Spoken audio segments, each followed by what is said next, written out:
उम्मीद करती हूँ सभी बहुत बढ़िया होंगे। तो एक बार जल्दी से सभी सेशन से जुड़ जाएंगे। सेशन को लाइक शेयर करते रहिएगा और नए हो तो चैनल को सब्सक्राइब कर देना। और आरंभ करते हैं आपका हिंदी शिक्षण, जिसमें मैं आपके महत्वपूर्ण 50 क्वेश्चन लेके आई हूँ और आपको करके मजा आने वाला है। थोड़ा कॉन्फिडेंस आपका बूस्ट होगा। पढ़ी थ्योरी बेस्ड कुछ क्वेश्चन भी करे और आज एक कंबाइंड थोड़ी सी प्रैक्टिस आपकी रहेगी। तो वंदिता, तन्वी, खुशबू वर्मा, शालू यादव बहुत बढ़िया, Anya, D Anwar, Amit Kumar, Sunita teacher, Shani Nishad very good morning, Radhe Radhe. बदमाश छोरा, अच्छा जी बदमाश छोरा भी है, शालू यादव, चित्ररेखा वर्मा, ज्योति ज्योति, धीरज कुमार बहुत बढ़िया बहुत शानदार। और ये सभी प्रीवियस ईयर के हैं। अब मैं एक ही दिन में तुम्हें कठिन से कठिनतर करवाती चली जाऊं तो क्या आपको मजा आएगा? है ना। इससे क्या आपका कॉन्फिडेंस बढ़ता है कि कुछ प्रश्न धीरे धीरे कठिनता का स्तर आपका बढ़ेगा। और सारे ही प्रीवियस ईयर में आए हुए हैं, इतना भी ना तो आसान आता है और ना ही इतना कठिन आता है। तो मॉडरेट रहते हैं आपके, दिक्कत नहीं लेनी, रेगुलर प्रैक्टिस करेंगे, सरल से कठिन की तरफ बढ़ेंगे, तभी तो मजा आएगा। भाषा शिक्षण में अनिवार्य है क्या? मानक भाषा पर बल, समग्रतावादी दृष्टिकोण, विशेष आवश्यकता वाले बच्चों के साथ भिन्न व्यवहार या वर्तनी संबंधी गृह कार्य। बताइएगा, समग्रतावादी दृष्टिकोण, मानक भाषा पर बल, क्या आवश्यक है आपका भाषा शिक्षण में? भाषा शिक्षण में क्या आवश्यक है?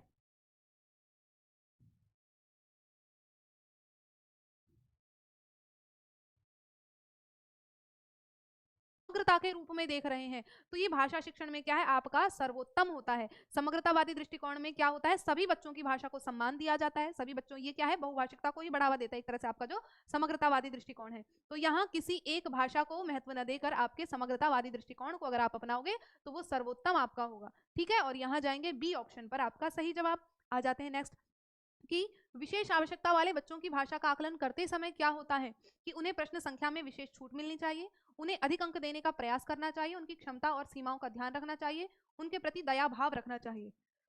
बताइएगा। विशेष आवश्यकता वाले बच्चे यानी कि जो डिसेबल बच्चे हैं उनको विशेष आवश्यकता वाले बच्चे कहते हैं, है ना।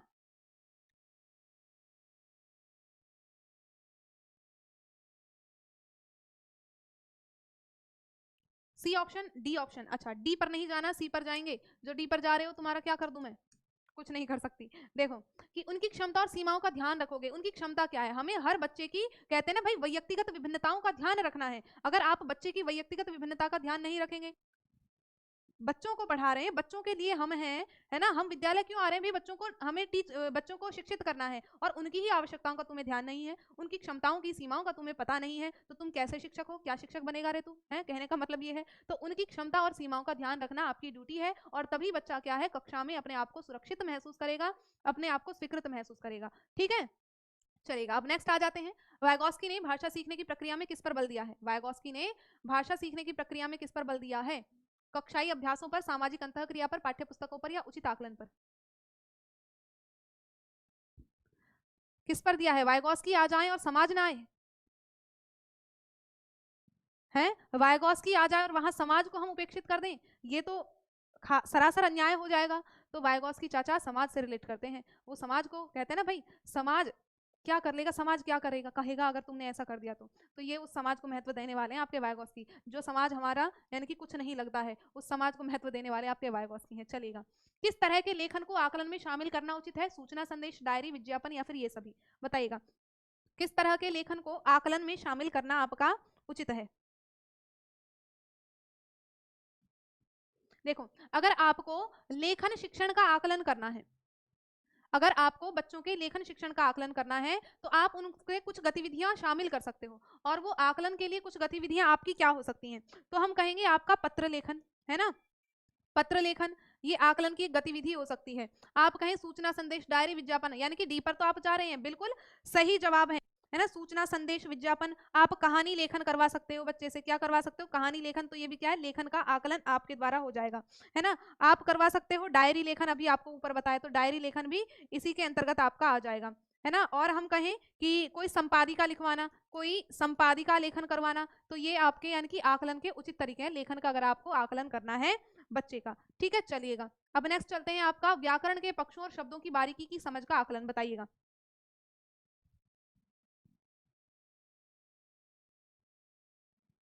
व्याकरण के पक्ष, है ना। आप व्याकरण सीख रहे हैं और व्याकरण कैसे सीखेंगे हम, बताओ जल्दी। थोड़े से टैग वर्ड पकड़ो, एकदम यहाँ कहते हैं ना कीवर्ड आपको पकड़ने और तुरंत जवाब देना है। व्याकरण आ जाए और संदर्भ में काम ना करें तो भाई धिक्कार है हमें। व्याकरण आ जाए और संदर्भ में काम करवाए ना करवाएं तो क्या है, आप एक अच्छे शिक्षक नहीं हो। तो हमें संदर्भ में व्याकरण करवाना है। जैसे कि मैं आपको गद्यांश करवा रही हूँ, अभी पिछली क्लास में मैंने संस्कृत आपको पढ़ाई, तो कैसे पढ़ा हमने संदर्भ में व्याकरण का अध्ययन करा, गद्यांश भी पढ़ते चले गए, कहानी भी पढ़ी, साथ में व्याकरण की जानकारी भी पढ़ी। तो व्याकरण कैसे करना है, संदर्भ में हमें पढ़ना है। ठीक है, तो यहाँ हम जाएंगे बी ऑप्शन पर। आपका आ जाते हैं नेक्स्ट प्रश्न पर कि भाषा शिक्षण के संदर्भ में कौन सा कथन उचित है। भाषा शिक्षण के संदर्भ में कौन सा कथन उचित है, तो जल्दी जल्दी जवाब दीजिएगा, मैं देख लेती हूँ, बता देती हूँ जल्दी से, है ना।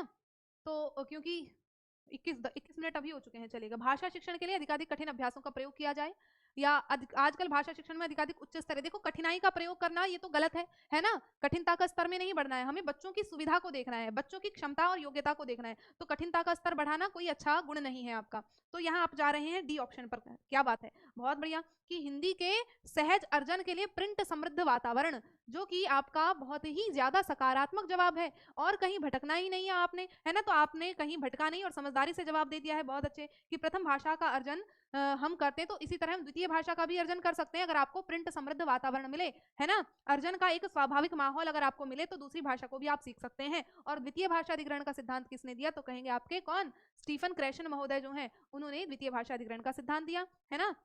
जल्दी जल्दी संख्या को बढ़ाते चलो, पढ़ते चलो। पूरक पाठ्य पुस्तक का उद्देश्य क्या है, पूरक पाठ्य पुस्तक, ये भी हमने पढ़ा था भाई। पूरक पाठ्य सामग्री किसमें आती है, बलपूर्वक पढ़ाने में, अतिरिक्त गृह कार्य देने में, वाचन अभ्यास या गंभीर साहित्य पढ़ने में। तो पठन सामग्री पढ़ने में आएगी, है ना। कोई गंभीर क्या नहीं हो सकता, उधर चलेंगे, क्या नहीं हो सकता उसको काट दो भाई। गंभीर साहित्य पढ़ने में कोई पूरक पठन सामग्री का उद्देश्य नहीं कि आप गंभीर साहित्य पढ़ो, या बलपूर्वक बच्चे को पढ़ाना है, या बच्चे को अतिरिक्त गृह कार्य देना है ना। तो ये तीन तो हो ही नहीं सकते, बचता है केवल और केवल एक, की वाचन का अभ्यास करवाना। कि बच्चे का वाचन का आप अभ्यास करवाना चाहते हैं कि बच्चा पढ़ पाए, है ना, रीडिंग कर पाए, तो उसके लिए हम पूरक पठन सामग्री यानी कि कुछ सहायक सामग्रियों का, कुछ अतिरिक्त पुस्तकों का प्रयोग कर सकते हैं कि बच्चे आप ये पुस्तकों को रीड करा करो, है ना। जितना आप रीड करोगे आपका वाचन कौशल सुधरेगा। तो ये पूरक पाठ्य पुस्तक का उद्देश्य क्या है, तो कहेंगे वाचन का अभ्यास करवाना। क्या होगा, तो कहेंगे वाचन का अभ्यास, यहाँ आपका सही जवाब हो जाता है। जो नहीं हो सकता उसके अलावा आप सही उत्तर पर अपने आप पहुंच जाते हो। तो सबसे पहले एलिमिनेशन मेथड आपको अपनाना होगा, ठीक है। नेक्स्ट प्रश्न है आपका कि डैश के अतिरिक्त निम्नलिखित पाठ्य सहगामी क्रियाकलाप भाषा सीखने में सहायक हो सकते हैं। परिचर्चा, घटना वर्णन, पाठों को याद करना, या फिर गीत। बताओ, थोड़ा सा प्रश्न को समझना है, थोड़ा सा ट्रिकी, हल्का सा है, ज्यादा नहीं है, पर देखती हूँ आप शायद, मुझे लग रहा है कर दोगे, गलती नहीं करोगे इसमें। 17 का किस पर आ जाते हैं, सी आकृति तिवारी, अच्छा वंदिता जी, जल्दी जल्दी जवाब। ए और सी पर घमासान युद्ध है, चलेगा। इन्होंने कहा है किसके अतिरिक्त पाठ्य सहगामी क्रियाकलाप भाषा सीखने में सहायक हो सकते हैं। देखो भाषा सीखने में आप कहें परिचर्चा, परिचर्चा का मतलब है कि बच्चे आपसी चर्चा कर रहे हैं, तो क्या ये भाषा सीखने में सहायक है, हाँ बिल्कुल सहायक है। घटना वर्णन, बच्चों से कह दिया जाए कि किसी घटना का वर्णन करना है, तो ये भी क्या है, पाठ्य सहगामी क्रियाकलाप में सहायक है, हाँ जी सहायक है। हम कहें गीत, तो गीत भी एक तरह से भाई सहायक है, बच्चों को क्या है, गीत गवाना, कविताएं आदि याद करवाना, ये भी पाठ में क्या है, मनोरंजन के लिए हम कविताओं का प्रयोग करते हैं जिससे बच्चे को मनोरंजन आए। लेकिन पाठ को याद करवाना, है ना, रटवाना, कंठस्थीकरण या रोट लर्निंग, है ना, कंठस्थीकरण करना या फिर याद करवाना आपका पाठ्य सहगामी क्रियाकलाप में सहायक नहीं हो सकता। तो इन्होंने कह दिया, आप यहीं फंस गए, मैं सोच रही सही जवाब दोगे। तो यहाँ एक तरह से प्रश्न नकारात्मक पूछा इन्होंने कि कौन सा नकारात्मक है, लेकिन इसमें आपको एग्जैक्टली नहीं पता चला कि नकारात्मक पूछ कैसे लिया, है ना। इन्होंने कहा इसके अतिरिक्त, यहाँ अतिरिक्त शब्द जोड़कर इन्होंने कहा कि इसको छोड़कर बाकी तीनों में क्या है, ये हमारी पाठ्य सहगामी क्रियाओं में सहायक है, लेकिन पाठ को याद करना आपके सहगामी क्रिया में सहायक नहीं है। तो थोड़ा सा प्रश्न को ध्यान से समझना था आपको कि पाठ के को याद करने के अतिरिक्त निम्नलिखित पाठ्य सहगामी क्रियाएं भाषा सीखने में सहायक हो सकती हैं। तो ये तीनों क्रियाएं सहायक हो सकती हैं, है ना। तो इसलिए ये तीनों गलत हैं और आपका केवल और केवल सी आपका सही जवाब हो जाएगा। तो प्रश्न को जो ऐसे ट्रिकी प्रश्न है स्क्रीनशॉट लेके बाद में एक बार फिर से इनको याद करना और ध्यान देना, ठीक है। आ जाते हैं नेक्स्ट प्रश्न पर कि डिस्ग्राफिया का संबंध किससे है। अब देखो थोड़ा सा ट्रिकी आ जाता है तो तुम हथियार गिर देते हो, और आसान आ जाता है कि मैम इतने आसान नहीं आते हैं, है ना। तो सब तरह का मॉडरेट मैं लेके आई हूँ, आसान भी है कठिन भी है, तो सब तरह की अभ्यास आपका यहाँ पर जारी रहेगा, ठीक है। तो डिस्ग्राफिया का संबंध किससे है, अभी आपकी आ गई अक्षमताएं, है ना। तो डिस्ग्राफिया यानी कि आपका क्या होगा, यहाँ सी ऑप्शन आप दे रहे हो, ठीक है। जो गणित संबंधी विकार है, सॉरी गणित संबंधी विकार तो डिस्कैलकुलिया होता है, डिस्ग्राफिया यानी कि बी होगा, डिस्कैलकुलिया। गणित संबंधी क्या होता है, तो कहेंगे डिस्कैलकुलिया, कैलकुलिया। और डिस्ग्राफिया आपका किससे है, ये लेखन से संबंधित है यानी कि ए ऑप्शन। और पठन अक्षमता की बात करें तो क्या कहेंगे, डिसलेक्सिया। क्या कहेंगे, तो कहेंगे डिसलेक्सिया आपका पठन संबंधी है। और बोलने के संबंधी अक्षमता आपकी क्या हो जाती है, जिसको वाचाघात भी डिस्फेजिया कह देते हैं, इसको डिस्फेजिया या अफेजिया कह देंगे, डिस्फेजिया या फिर अफेजिया इसको कह देंगे। ठीक है, तो यहाँ आपका क्या होगा, क्या होगा, तो कहेंगे बी ऑप्शन आपका सही जवाब हो जाता है। ठीक है, चलिएगा नेक्स्ट की बच्चे अनुकरण से भाषा सीखते हैं, यह कथन कैसा है, पूर्णतः सत्य है, आंशिक रूप से ही सत्य है, पूर्णतः असत्य है या सराहनीय है, बताइएगा। बच्चे अनुकरण से भाषा सीखते हैं, चलिएगा, गड़बड़ा दे रही हो, हाँ हाँ कोई बात नहीं, गड़बड़ जो है ठीक तो हो ही जाती है, तो चलिएगा थोड़ी थोड़ी गड़बड़ होनी चाहिए ताकि तुम्हें तुम्हारा भी कॉन्फिडेंस जो है डाउन ना हो, तुम अपने सही उत्तर पर डटे रहो। नहीं मैम ये नहीं, यही होगा चाहे मैं कितना ही घुमा दूं। तो यहाँ आपका हो जाता है ए कि पूर्णतया अनुकरण से सीखते हैं। ये किसने कहा, तो भाई आपके जो व्यवहारवादी है स्किनर ऐसा कहते हैं कि बच्चे अनुकरण से सीखते हैं, है ना, स्किनर कहते हैं कि बच्चे अनुकरण से सीखते हैं, बच्चे अभ्यास से सीखते हैं। लेकिन अगर वाइगोस्की की बात करें तो वाइगोस्की क्या कह रहे हैं कि बच्चे समाज से सीख रहे हैं ना, बच्चे समाज से अंतःक्रिया करके सीखते हैं, है ना। तो कई ये सभी मनोवैज्ञानिकों के अपने अपने अलग मत हैं कि बच्चे भाषा कैसे सीख रहे हैं, है ना। वहीं जो आपके जीन पियाजे हैं तो वो कह रहे हैं कि बच्चे समाज से नहीं, बच्चे क्या है संज्ञानात्मक विकास होता है, तो उन्हें संज्ञानात्मकता का सिद्धांत दिया। तो यहाँ हम कहेंगे आंशिक रूप से सत्य है, पूर्णतः सत्य नहीं कह सकते कि अनुकरण से ही बच्चा सीखेगा, नकल करके सीखेगा, ये स्किनर मानते हैं। लेकिन वाइगोस्की कह रहे हैं समाज से सीखते हैं, तो कहते हैं आंशिक रूप से सत्य है लेकिन पूर्णतया सत्य है ऐसा नहीं कह सकते हैं, है ना। अगर आपके नॉम चॉम्स्की की बात करें तो वो तो कहते हैं कि बच्चे अपने अंदर उसके पास अर्जन की क्षमता जन्म से ही मौजूद होती है ना। जो कौन है, चॉम्स्की कह रहे हैं कि बच्चे के अंदर क्षमता कैसी है, तो जन्मजात है, भाषा जन्मजात उनके अंदर मौजूद है। कौन कह रहे हैं, चॉम्स्की कह रहे हैं, तो अपने अपने सिद्धांत है, तो कहेंगे ये आंशिक रूप से सत्य है, पूर्णतया सत्य इसलिए इसको नहीं करेंगे। तो आपका क्या जाएगा, यहाँ बी ऑप्शन पर हम पहुंचेंगे, क्योंकि सभी मनोवैज्ञानिकों ने अपने अनुसार अलग अलग परिभाषाएं दी हैं। तो यहाँ केवल और केवल बी ऑप्शन आपका सही जवाब हो जाता है। नेक्स्ट प्रश्न आपका,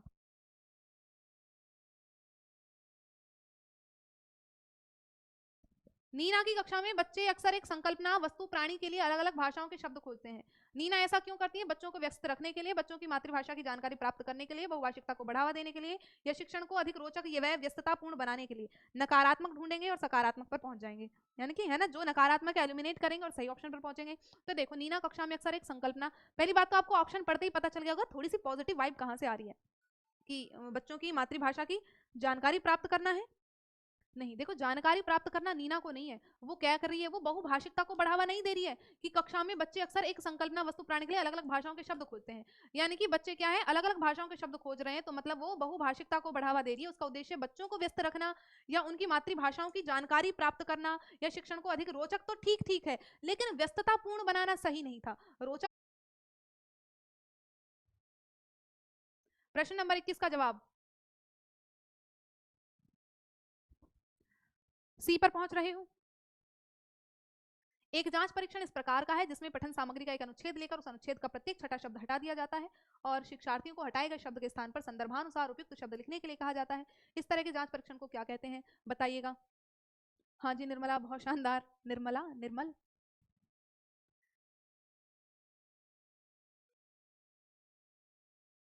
बी ऑप्शन आप दे रहे हैं, बहुत शानदार। मैंने बताया था आपको लास्ट क्लास में, यानी कि जब मैं कुछ क्वेश्चन कराए थे, क्लोज टेस्ट क्या होता है, क्लोज टेस्ट में यानी कि जब हमने top down bottom up approach पढ़ी थी तो उसमें मैंने आपको बताया था कि कौन सा आपका टॉप डाउन में आएगा, कौन सा बॉटम अप में आएगा। तो जो आपका क्लोज टेस्ट होता है वो किस में आता है, बताओ जल्दी, है ना। तो क्लोज टेस्ट यहाँ क्या होता है कि प्रत्येक एक पैराग्राफ में प्रत्येक छठा शब्द हटा दिया जाता है। अगर इस पैराग्राफ में आपका इस लाइन में दूसरा शब्द हटाया तो दूसरी लाइन में भी दूसरा शब्द हटाएंगे, तीसरी लाइन में भी दूसरा, है ना। तो हर लाइन का वही शब्द हटाया जाता है और ये किसके अंतर्गत आता है, ये आपका क्लोज टेस्ट के अंतर्गत आता है। किसमें आता है, तो कहेंगे क्लोज टेस्ट के अंतर्गत आ जाता है। ठीक है, चलेगा, बहुत शानदार। अब नेक्स्ट आ जाते हैं, निम्न में से कौन सी युक्ति पठन सामग्री में से कुछ शब्दों को लेकर शब्द सीखने की अनुशंसा करती है, विन्यास, शब्दकोशीय उपागम, शब्दकोश का प्रयोग या फिर शब्दजाल।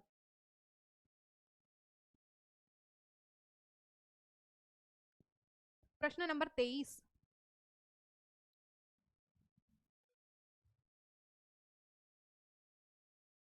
बहुत सही वंदिता, बहुत सही, चलेगा। तो देखो कौन सी पठन युक्ति शब्द सिखाने की अनुशंसा करती है। जब बच्चों को शब्दावली सिखानी होगी तो हम किसका प्रयोग करते हैं, तो कहेंगे शब्दकोशीय उपागम का। शब्दकोश का प्रयोग नहीं करना, शब्दकोश किसको कहते हैं, डिक्शनरी का। तो आपको भाई बच्चों को शब्द सिखाने और आप कहेंगे भाई डिक्शनरी ले लो और इसको पढ़ लो तुम्हें शब्द याद हो जाएंगे, नहीं। शब्दकोशीय उपागम, उपागम का मतलब अप्रोच, है ना, ये प्रक्रिया है ये आपकी। तो शब्दकोशीय उपागम होता है अगर आपको बच्चे के अंदर शब्दकोश का ध्यान, वोकैब को बढ़ाना है बच्चों की, है ना, तो वोकैब सिखानी है तो हम शब्दकोशीय उपागम का प्रयोग करेंगे। शब्दकोश सोचे सीधा डिक्शनरी नहीं उठा लेंगे, तो यानी कि शब्दकोशी उपागम के अंतर्गत हम कोई अंत्याक्षरी करवा सकते हैं, कोई भी गतिविधि करवा सकते हैं बच्चों को, है ना। तो इस तरह से उपागम के अंतर्गत आप विभिन्न गतिविधियां बच्चों को करवाकर उनके शब्दकोश को मजबूत कर सकते हैं, शब्दकोश को बढ़ा सकते हैं, ठीक है, चलेगा। निम्न में से कौन सी शिक्षण शास्त्रीय विधि रचनावाद उपागम का अनुसरण करती है? रचनावाद उपागम, फिर से आगे रचनावाद उपागम, और रचनावाद उपागम आप जानते हैं भाई, क्रिएटिविटी बच्चे में जहां नजर आ जाए तो देख लेना वो रचनावाद उपागम है आपका, जहां आपको रचनात्मकता नजर आ रही है, सृजनशीलता नजर आ रही है। तो प्रश्न नंबर 24 पर आ गए हैं, बहुत शानदार, बहुत बढ़िया। ऐसे ही सेशन को शेयर करो, प्यार बरसाओ और ध्यान से उत्तर दीजिएगा, है ना। गुड मॉर्निंग, गुड मॉर्निंग, चलेगा जल्दी। 24 का जवाब आपका आ जाना चाहिए फटाक से। सी ऑप्शन आप दे रहे हैं कि उपमा अलंकार के प्रयोग वाले वाक्यों की रचना के लिए वास्तविक जीवन के उदाहरण देकर देना, है ना।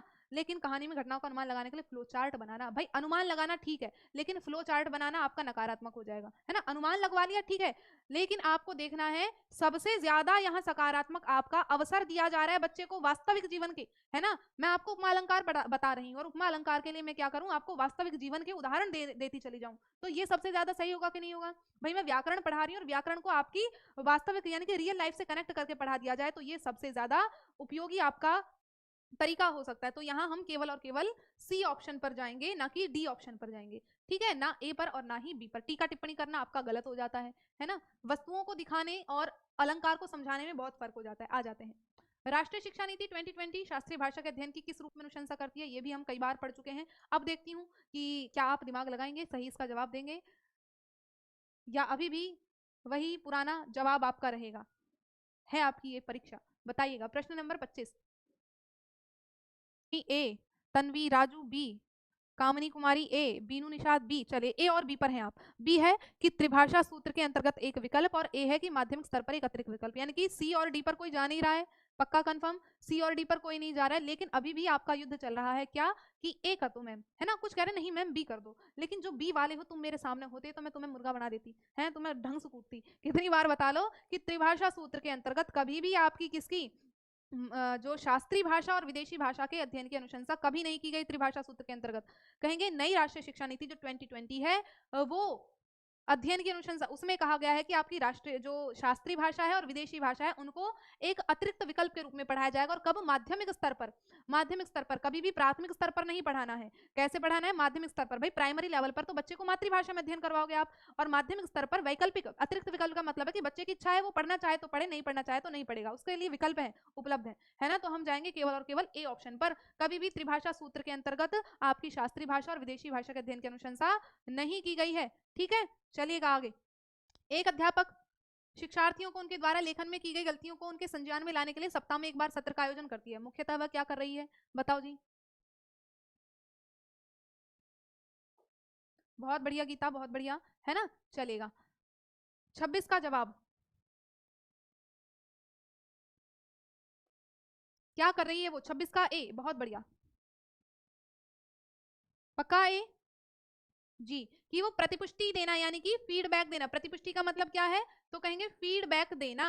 वो फीडबैक दे रही है। एक अध्यापक शिक्षार्थी द्वारा लेखन में की गई गलतियों को उनके संज्ञान में लाकर सप्ताह में क्या है, एक बार सत्र का आयोजन कर रही है, कि वो बच्चों को एक साथ बुला रही है, उन्होंने किस किस प्रकार की गलतियां की उनको बताया जा रहा है। तो ये त्रुटियों में सुधार करना नहीं, उनको फीडबैक दिया जा रहा है, इस तरीके से प्रतिपुष्टि दी जा रही है। बहुत बढ़िया। आगे आ जाते हैं कि शिक्षण अधिगम में आगमनात्मक उपागम का, आगमनात्मक उपागम समझिएगा, इसका प्रयोग करते हुए व्याकरण की कौन सी अवधारणा या उपअवधारणा पढ़ाने के लिए सबसे कम प्रासंगिक है? बताइएगा कि शिक्षण अधिगम में आगमनात्मक उपागम का प्रयोग करते हुए व्याकरण की कौन सी अवधारणा सबसे कम प्रासंगिक है? अब सबसे कम, प्रश्न को समझना है कि ये सकारात्मक पॉइंट पूछा है कि नकारात्मक पॉइंट पूछा है ना। तो ये चीजें भी आपको ध्यान देनी है और फिर जवाब देना है बिल्कुल दिमाग से अच्छे से। 27 के ए पर जा रहे हो कि तुलनात्मक विशेषणों के मूल नियम, जातिवाचक से संज्ञाओं के लिए समूह संज्ञा, या वाक्य परिवर्तन वर्तमान काल से भूतकाल, या वाक्य परिवर्तन कर्तृवाच्य से कर्मवाच्य। अच्छा देख लेते हैं कि शिक्षण की अधिगम अवधारणा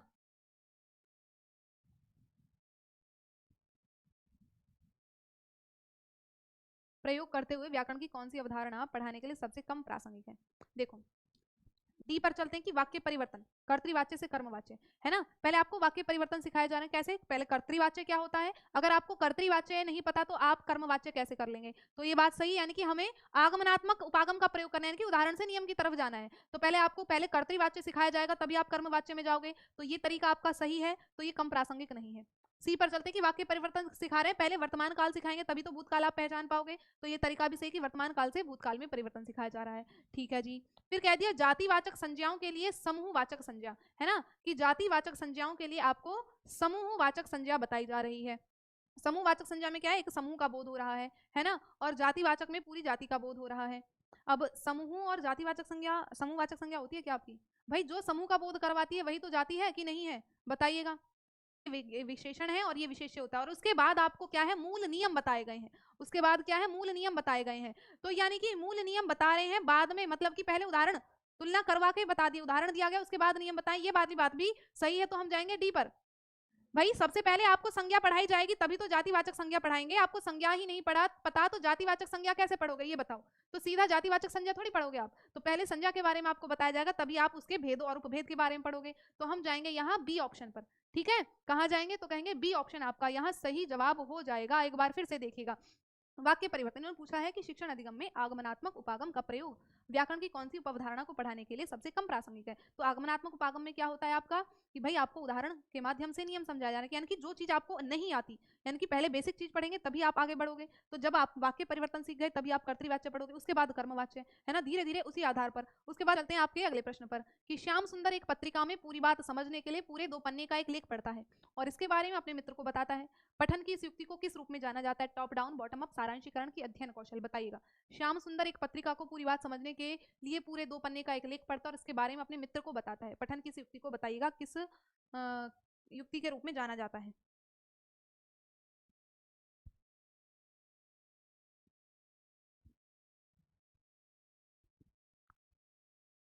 पर जा रहे हो, चलो मैं आपको बताऊं, ये टॉप डाउन और बॉटम अप क्या है। जब हम खुद पढ़ते हैं ना, खुद को समझाने के लिए हमें कोई पाठ पढ़ना है ना, तो किसी पाठ किस बारे में, उसके बारे में अगर हमें खुद के लिए जानकारी प्राप्त करनी है तो हम टॉप डाउन का प्रयोग करते हैं। मैंने आपको बताया कि सारांशीकरण किस में आता है, टॉप डाउन के अंतर्गत तो आता है। ठीक है, लेकिन क्या है, आप खुद ही सारांशीकरण करें किसी चीज का। बॉटम अप में क्या है, आप क्या है, यानी कि सरल से कठिन की तरफ बढ़ते हैं, बॉटम अप हो गया। यहाँ आप सरल से कठिन की तरफ बढ़ेंगे, यहाँ वस्तुनिष्ठ प्रश्न आपके इसमें आ जाते हैं, सॉरी मतलब क्लोज टेस्ट जो होंगे वो इसके अंतर्गत आ जाते हैं। लेकिन जो इसमें क्या होगा, आपका सारांशीकरण होगा। यहाँ पर उसने देखो क्या कहा, श्याम सुंदर एक पत्रिका को पूरी बात को समझने के लिए क्या कर रहा है, पूरे 2 पन्ने का एक लेख पढ़ता है। उसने लेख पढ़ा और इसके बारे में अपने मित्र को बता रहा है। अब वो सार रूप में खुद नहीं लिख रहा, अगर वो खुद लिख रहा होता तो वो टॉप डाउन हो जाता। अब वो कर रहा है, इसको सार रूप में अपने मित्र को बताता है। तो पठन की इस युक्ति को किस रूप में दिखाएंगे, तो ये युक्ति एक सारांशीकरण का तरीका है कि उसने सारांश में बच्चे को अपने मित्र को बता दिया। तो ये उसने पूरे पाठ का, तो उसके मित्र ने नहीं किया, उसने खुद किया है। तो ये सारांशीकरण आपका यहाँ हो जाएगा, सी ऑप्शन सही जवाब हो जाएगा। ठीक है, तो उसमें तो यानी कि उसके अंदर एक योग्यता है, सारांशीकरण करने का कौशल उसके अंतर्गत है। ठीक है, चलिएगा आ जाते हैं। निम्न में से कौन सी शिक्षण शास्त्रीय विधि अंग्रेजी व्याकरण में रिपोर्टेड स्पीच का शिक्षण कराने के लिए संदर्भ से जुड़कर पढ़ाने वाली विधि है, संदर्भ से जुड़कर पढ़ाने वाली विधि है। कि एक वाक्य देखो, रिपोर्टेड स्पीच आप जानते हैं, डायरेक्ट इनडायरेक्ट स्पीच आपने पढ़ी होगी, डायरेक्ट स्पीच और इनडायरेक्ट स्पीच इंग्लिश में, डायरेक्ट और इनडायरेक्ट स्पीच आपने पढ़ी होगी सभी ने बहुत अच्छे से। अब भूल गए हो वो अलग बात है। ये डायरेक्ट स्पीच और इनडायरेक्ट स्पीच क्या होते हैं, उन्हीं को तो रिपोर्टेड स्पीच कहते हैं। कि भाई किसी की बात को प्रत्यक्ष रूप में आप अगर कह रहे हो, है ना, किसी के शब्द को ज्यों का त्यों दोहराना वो प्रत्यक्ष भाषण होता है, और किसी के शब्द को ज्यों का त्यों ना कहकर अपने शब्दों में बताना वो इनडायरेक्ट यानी कि अप्रत्यक्ष भाषण होता है, अप्रत्यक्ष भाषा शिक्षण होता है ना। जैसे कहें गांधी जी ने कहा, गांधी जी का नारा था करो या मरो, तो गांधी जी के, और ये जो प्रत्यक्ष किसी की बात को ज्यों का त्यों कह रहे हो तो उसको इन्वर्टेड कॉमास में हम लिख देते हैं, है ना। यहाँ आप डी ऑप्शन आप दे रहे हैं, चलेगा, देख लेते हैं। पहले इस बात को समझिएगा कि किसी की बात को डायरेक्ट कह देना कि गांधी जी का नारा करो या मरो, या फिर मैं कहूं कि श्रेया ने कहा कि मैं घर जाऊंगी, है ना, श्रेया ने कहा कि मैं घर जाऊंगी, और दूसरा वाक्य है कि मैं श्रेया के शब्दों को अपने शब्दों में कह दूं कि श्रेया ने कहा कि वह घर जाएगी। 2 तरीके से मैंने इसको कह दिया। तो यहाँ आपका क्या होगा, ये इस तरह से है डायरेक्ट जो रिपोर्टेड स्पीच होते हैं। तो यहाँ आप सभी का जो डी ऑप्शन है ये बहुत सही मुझे लग रहा है, जो आप सभी ने दिया है सही जवाब। देखो, विद्या कक्षा में यह साझा करने के लिए कहना कि पिछले दिन घर पर उन्होंने रात्रि भोजन के समय किस तरह की बातचीत की थी, और प्रश्न यही पूछा है कि संदर्भ से जुड़कर पढ़ाने वाली विधि कौन सी है। तो जब बच्चे क्या है, संदर्भ से जुड़ रहे हैं, अपने दैनिक क्रियाकलाप से जुड़ रहे हैं, तो यहाँ आपका क्या होगा, डी ऑप्शन सही जवाब हो जाएगा। विद्यार्थियों को घर में कोई कहानी पढ़ने के लिए कहना और तुलना करना कि पात्र कैसे बोलते हैं, तो तुम पढ़ने के लिए कह दो भाई तुम करो और अपने आप तुलना करो, ये तरीका सही नहीं है ना। तो यहाँ केवल और केवल डी ऑप्शन आपका सही जवाब है भाई, जहां आपको संदर्भ नजर आएगा वो आपका सही जवाब हो जाता है। ठीक है, चलेगा। एक अध्यापक कक्षा में सभी बच्चों को एक ही पाठ्य सामग्री पढ़ने के लिए देती है और विद्यार्थियों को उसका मुख्य सार बिंदु पहचानने के लिए कहती है। हालांकि वह पठन की कम तक क्षमता रखने वाले विद्यार्थियों के लिए पठन सामग्री में मुख्य शब्दों को रेखांकित करती है। भेदभाव करने का क्या यह उदाहरण सही है? अगर सही है तो क्यों है, और सही नहीं है तो क्यों नहीं है? समझिएगा और जवाब दीजिएगा बहुत अच्छे से। प्रश्न नंबर डालना है आपको, और उसके वजह से मुझे पता चल जाए कि आप 30 का उत्तर दे रहे हो कि 29 का दे रहे हो। 30 का ए, बहुत बढ़िया। और बोलो। हाँ, बड़ा तो है लेकिन थोड़ा सा दिमाग लगाना है, सॉल्व कोई दिक्कत नहीं है। कि एक अध्यापक कक्षा में सभी बच्चों, निम्न में से कौन सी शिक्षण अधिगम सामग्री पाठ्य सामग्री के आधार पर वास्तविक दुनिया को समझने का कौशल विकसित करने का अच्छा स्रोत है? बताइएगा। निम्न में से कौन सी शिक्षण अधिगम सामग्री पाठ्य सामग्री के आधार पर वास्तविक दुनिया को समझने का कौशल विकसित करने का अच्छा स्रोत है?